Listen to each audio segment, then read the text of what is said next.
Erislandy Lara and Danny Garcia. These are two names that have been at the top of the boxing world for about 10, maybe even 15 years now. And I bet you wouldn't have thought 8, 9 years ago when Danny Garcia was lighting up the light welterweight division and Erislandy Lara was that elusive, avoided boogeyman in the 154-pound division, that 8, 9, 10 years later, these guys would be meeting in a middleweight world title fight on the undercard of a Canelo fight. It's crazy to think, man, but it is actually a fight, even though it does seem random. Danny Garcia up at middleweight, 20 pounds heavier than the weight he was the boss at back in the day. Erislandy Lara and Danny Garcia having 2 years at and coming straight in to that middleweight world title fight. Erislandy Lara being 41 years of age. There's a lot of question marks in this fight. It is quite a random fight, but you know what? For me, and I know a lot of other boxing fans out there, when I've been looking through YouTube and social media, a lot of people are actually starting to get some interest in this fight. And it is definitely, although the Canelo versus Berlanga undercard is stacked with big names, you've got Stephen Fulton on there, you've got Rolly Romero on there, you've got Caleb Plant on there. This is definitely the standout fight on the undercard, and considering Canelo Berlanga will probably be very one-sided, this is the closest it comes to a 50-50 fight on the undercard. So yeah, I'm going to jump in, give you my prediction for it, talk about all those questions surrounding both fighters and give you an answer as to who I think is going to win this fight. The closer we get, a lot more people are getting excited for and a lot more people are talking about. So let's jump into the stats as I always do. I always give you some of the stats here first, then we go on to break down the fight and give you my prediction, the important bit. But yeah, the stats are as follows. Obviously, Lara is the middleweight champion right now. As I said, he was dominating, or not dominating, but one of the best at light middleweight for a long time. Been up at middleweight for his last few fights. His career record, 130, lost 3, drawn 3, knocked out 18. As I said earlier in the video, he's 41 years old now though. But this guy, he's been around the block, man.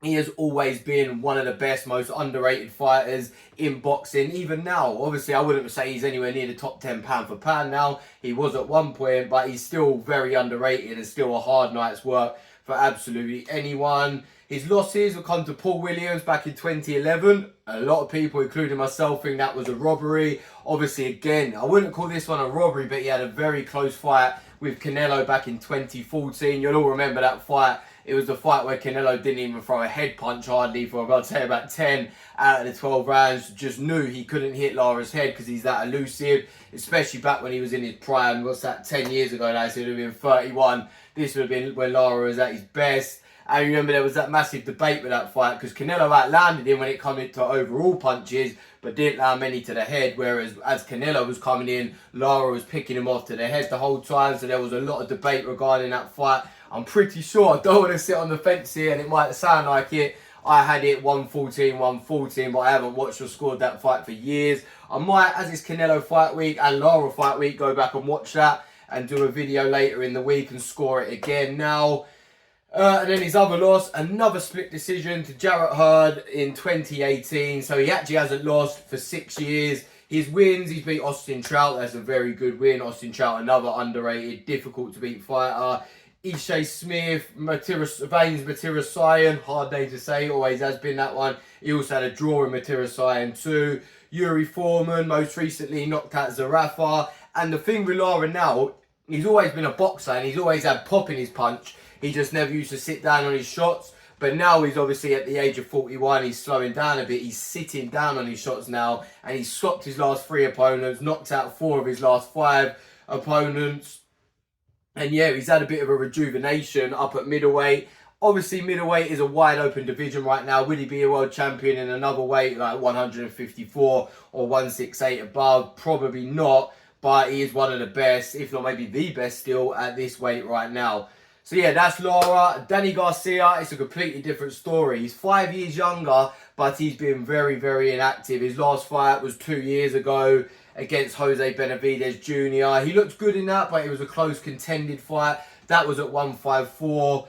His record overall, 137, lost 3, knocked out 21. And the big talking point with Danny Garcia, the big question with Danny Garcia, as I said at the start of the video, this guy was the man at 140 pound, mate. And even at 147, not as good. He was the man at 140. He was a top fighter at 147. But back in the day, he was beating guys like Amir Khan. We all remember when he had Amir Khan rocked to fuck and took him out. And he was the underdog in that fight at the time. Zab Judah, Lamont Peterson, Lucas Matisse. He was an underdog going into that. A lot of people wrote him off and said Matisse was too much of a bad man for him. He outboxed him and beat him up. Paulie Malignaggi, Brandon Rios. That's a lot of good names there. And that was over like a 4 or 5 year period. But obviously, that again now is like 6, 7 years ago.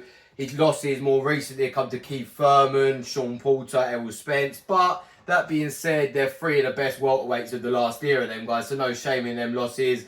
And the Thurman and Porter ones were kind of close.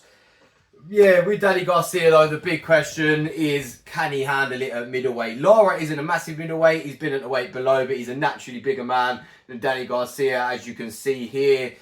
Garcia, obviously, we've only had that one fight at 154 for him to judge whether he had the power. And Benavidez Jr. does have a good chin, so we can't tell much from that. He looks like he's got the pop in his punches still when you see him on the pads and stuff. But I think to hurt someone, you've got to be able to land on them, state the fucking obvious. And is he going to be able to land on an Erislandy Lara? I think, let's talk about the fight now and how I think it's going to go. I think Erislandy Lara here will actually, no, Danny Garcia has one of the best chins in boxing of all time from what I've seen. The guy, as far as I'm aware, I've never seen him rocked or stunned in any fights, and he's been in there with some seriously hard hitters. I think maybe he might have got stunned in the early rounds very quickly, like a blink white flash stun against Keith Thurman, but recovered almost instantly.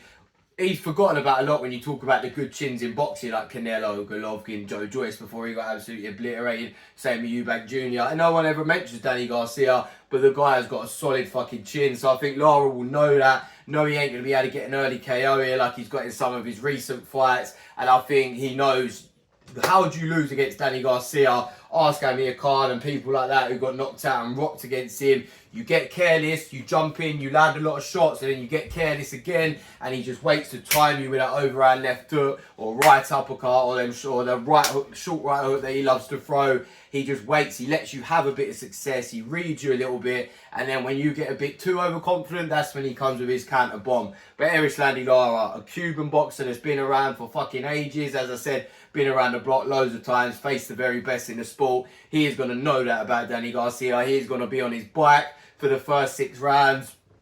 Even though he's 41, 5 years older, he's got much better footwork, been a lot more active, so he's going to be a lot sharper. He'll let Danny Garcia punch air for the first 6 rounds.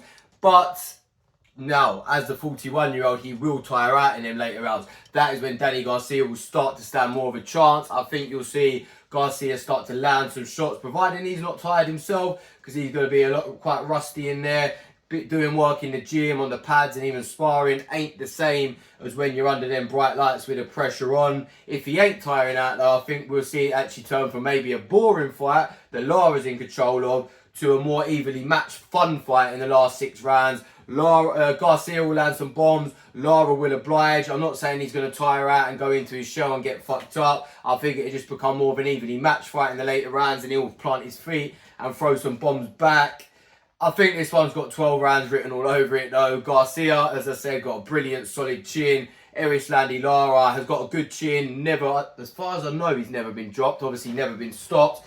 All 3 of his losses have been close on the cards. But yeah, I don't remember him ever being rocked from what I can remember. Someone have to correct me if he has, if he's been rocked or dropped. But either way, he's going to be too elusive and too smart to take too many bombs from Garcia. So yeah, I think this one's definitely got 12-round decision written all over it. And I said, I just think Lara would have wrapped up too much of a lead in the first half of the fight. And then with the second half of the fight being evenly matched, probably like a 3-3 out of them last 6 rounds, I think Lara wins it quite clear on the cards.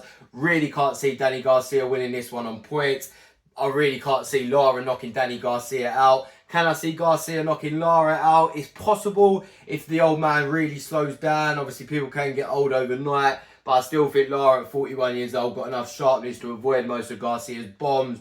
Garcia needs to try and go to the body like Canelo did. If you can't hit Lara's head early, then you've got to target and just slug away at that body, slow them feet down even more, and then really try and tire Lara out and then land a bomb and take him out in the later rounds. That's got to be the tactics for Garcia. But I do think Lara's tactics were the ones that will come out on top box and move, light Garcia up in the later rounds, try not to take too much back. Simple job. But let's see, man. I'm excited for this one. As I said, it's probably the best fight in terms, not in terms of, and in terms of names actually, but in terms of how they match up, being a 50-50 sort of fight, evenly matched sort of fight compared to the others, and two big names. It's an exciting fight, man. I know a lot of fans are looking forward to it. It could probably be a main event if it weren't on the Canelo card.